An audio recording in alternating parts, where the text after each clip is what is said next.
तो क्या तुम्हें भी एक्समैन पसंद है बिल्कुल मेरी तरह? अगर तुम्हारा जवाब हाँ है, तो तुम्हारे लिए एक खुशखबरी है। क्योंकि अब हमें एक्समैन की एक स्टोरी लाइन नहीं बल्कि स्टोरी लाइन की बौछार देखने को मिलने वाली है। सीक्रेट वॉर्स के बाद एमसीयू फेज़ 0 पे जाने वाला है और जो पहला सागा वो पिक करेगा वो होगा म्यूटेंट सागा। तो म्यूटेंट के लिए रास्ते तो खुलने ही थे, साथ ही साथ एक्समैन 97 सीज़न 2 का ट्रेलर भी आ गया है। मतलब more X stuff in your life. और मैं उस एक्स की बात नहीं कर रहा हूँ, ये वाला थोड़ा ज़्यादा बेटर है।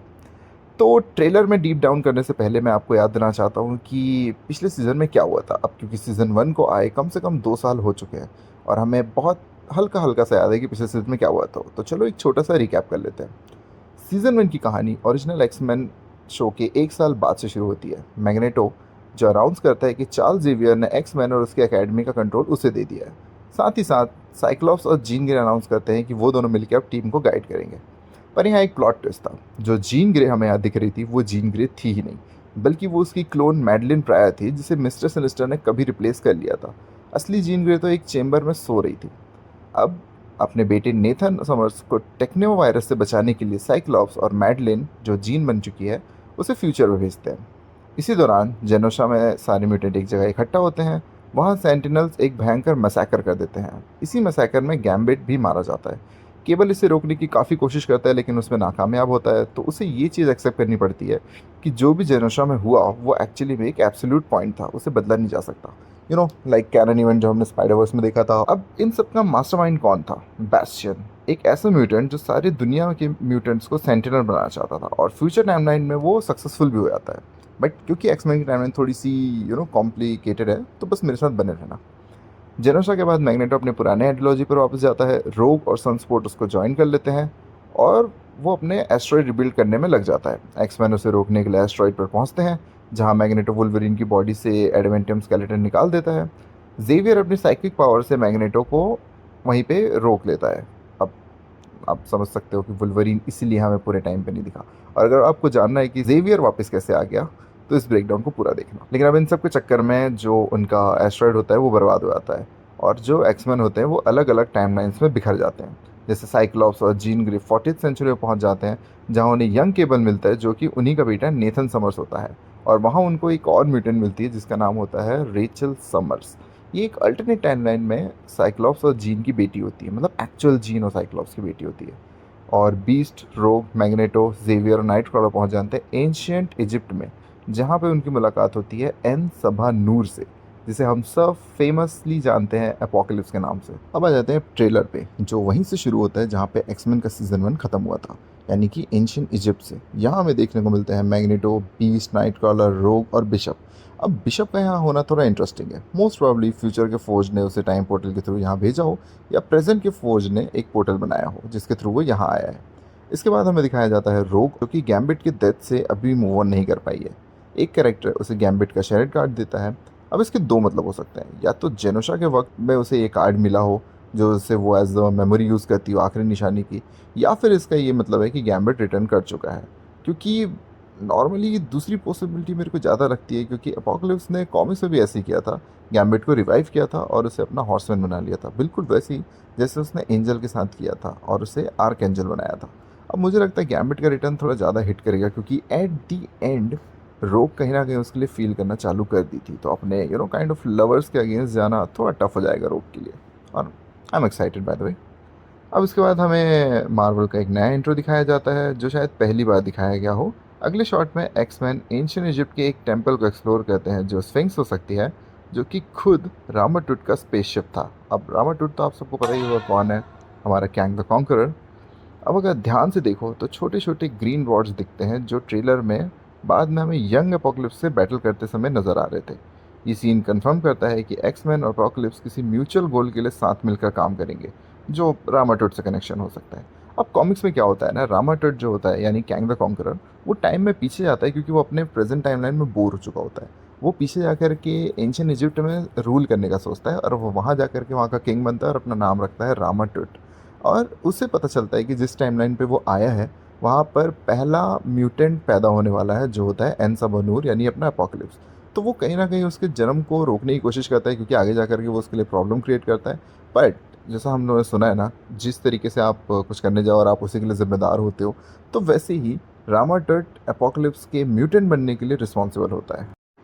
फिर जेवियर को स्पिंक्स के सामने खड़ा देखते हैं जहां उसे विजन आ रहे होते हैं एक्स मैन और अपोकलिप्स को, जैसे ये सब कुछ पहले लिखा हुआ हो। इसके बाद साइक्लॉप्स और जीन ग्रे दिखाए जाते हैं जो टीनेज नेथन समर्स के साथ कहीं जा रहे होते हैं।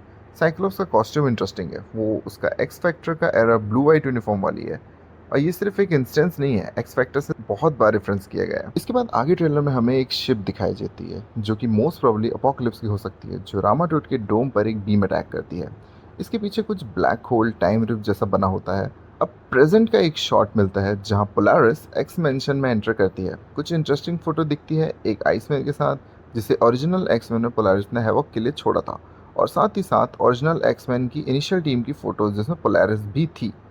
फिर वुल्वरीन और मॉफ स्पेसशिप से कहीं ट्रैवल करते हैं। अगले शॉट में जीन एक साइकिक पावर से वुल्वरीन के क्लॉज को फॉर्म करती है ताकि साइक्लॉप्स की बीम रिफ्लेक्ट करके मल्टीपल टारगेट्स को एक साथ ख़त्म कर सके, और सनस्पॉट और जुबली भी एक साथ टीम अप करते हुए दिखाए जाते हैं। अब आप यहाँ पे सोच रहे होंगे कि वुल्वरीन कैसे वापस आ गया, तो उसके पास सबसे ज़्यादा पावरफुल हीलिंग फैक्टर है, तो उसे ये सब चीज़ों की टेंशन लेने की ज़रूरत नहीं है, और चांसेस है कि उसे फोर्ज ने ठीक भी कर दिया हो। तो हु नोज़, अभी हमें वो सीज़न में दिखाया जाएगा। फिर हमें वापस से शॉट दिखाए जाते हैं इजिप्ट के, जहाँ बिशप और नाइट कॉलर फेरो सोल्जर से लड़ रहे होते हैं, और फ्यूचर में नेथन को मदर अस्कानी और स्टॉर्म के साथ देखा जाता है। अब मदर अस्कानी कौन? वही रेचल समर्स जो जीन ग्रे यानी ओरिजिनल जीन ग्रे और साइक्लॉप्स की बेटी होती है एक अल्टरनेट टाइमलाइन पे। अब इसकी स्टोरी काफ़ी इंटरेस्टिंग है, अगर आप चाहोगे तो मैं इसे किसी और वीडियो में कवर करूँगा। और फिर हमें कोलोसस दिखता है जो एक सिटी के डिस्ट्रक्शन में किसी को याद कर रहा होता है, और अगली शॉट में उसकी बहन मैजिक का एक मेमोरियल दिखाया जाता है जो मोस्ट प्रोबेबली जेनोस्ट्रा मैसेकर में मरी होगी। अभी थोड़ा इंटरेस्टिंग फैक्ट है क्योंकि मैजिक की पावर उसे डेथ से आसानी से बचा लेती है, तो यहाँ थोड़ा सा कन्फ्यूजन क्रिएट हो रहा है, बट लेट्स सी क्या होता है। फिर एक नई कैरेक्टर का इंट्रोडक्शन होता है जो होता है डेंजर। अब डेंजर जो एक्समैन डेंजर रूम होता है एक्समेंशन में, उसकी लिविंग फॉर्म है, और लगता है कि इसी से न्यू सेंटिनल्स बनाए हैं जो एक्स की बिल्डिंग पर अटैक कर रहे हैं। ये recent comic house of the x से लिया गया है जहां म्यूटेंट अपने इंडिपेंडेंट नेशन बनाते हैं और सेंटिनल्स पहले म्यूटेंट और फिर ह्यूमैनिटी पर कब्जा कर लेते हैं। फिर कुछ क्विक शॉट्स मिलते हैं हमें, केबल जो अपने पेरेंट्स का रिफ्लेक्शन देखता है, और नेथन जो अपने माँ बाप से मिलकर बहुत खुश होता है, जुबली जो एक फोर्स फील्ड के पीछे किसी के लिए रो रही होती है, मोस्ट लाइकली सनस्पॉट।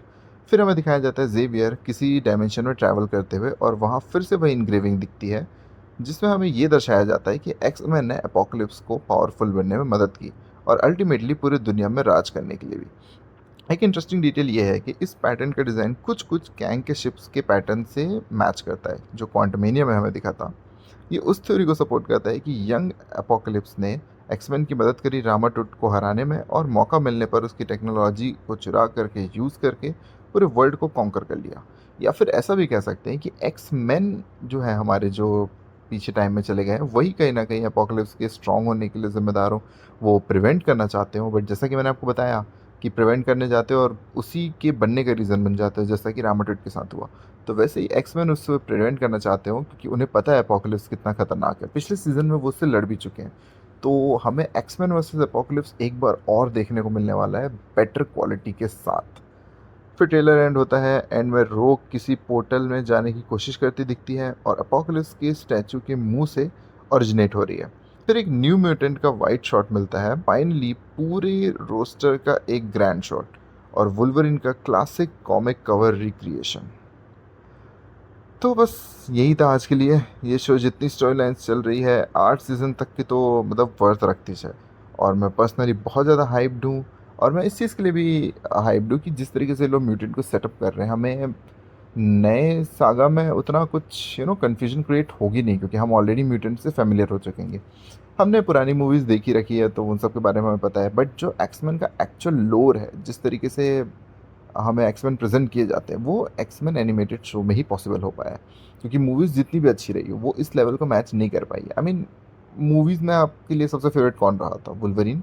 बट इसमें आप देखोगे साइक्लॉप्स आपका फेवरेट हो जाएगा, जेवियर आपका फेवरेट हो जाएगा, तो इस टाइप की चीज़ें एनिमेटेड में ही हैं, और ये प्रॉपर कॉमिक एक्यूरेट है। तो अगर आपको चाहिए कि मैं इसमें और भी कुछ वीडियोस बनाऊं, तो उसको लाइक करें, शेयर करें अपने दोस्तों के साथ, और प्लीज़ कमेंट में बताएं कि आपको क्या और देखना है। तब तक के लिए बाय बाय, शब्बा खैर।